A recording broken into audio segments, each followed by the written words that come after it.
বিশ্বনবী বলেন আল্লাহর 99টা নাম আছে, মিআতান ইল্লা ওয়াহিদা, এক কম 100। মান আহসাহা দাখালাল জান্নাহ, যে ব্যক্তি 99 নাম মুখস্থ করে তার সিনার ভেতরে রাখবে, আল্লাহ তাআলা তাকে জান্নাত দিয়ে ধন্য করে দেবে। আপনি কি জানেন কিছু আমল আছে যেগুলো নিয়মিত করলে আল্লাহ নিজেই বান্দাকে হেফাজতে রাখেন? আল্লাহর 99টি নাম পড়লে হৃদয় নরম হয়, ঈমান শক্ত হয়, আর জীবনে বরকত নেমে আসে। আয়াতুল কুরসি পড়লে আল্লাহ তার পক্ষ থেকে নিরাপত্তা দেন, ভয়, অশান্তি আর অদৃশ্য ক্ষতি দূরে থাকে।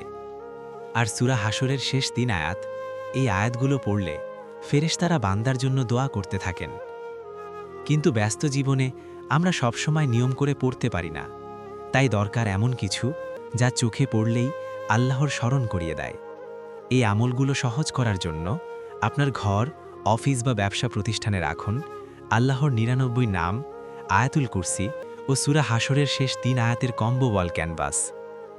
আজই অর্ডার করুন আর আপনার পরিবেশকে বানান আল্লাহর স্মরণ, হেফাজত ও বরকতের ঠিকানা।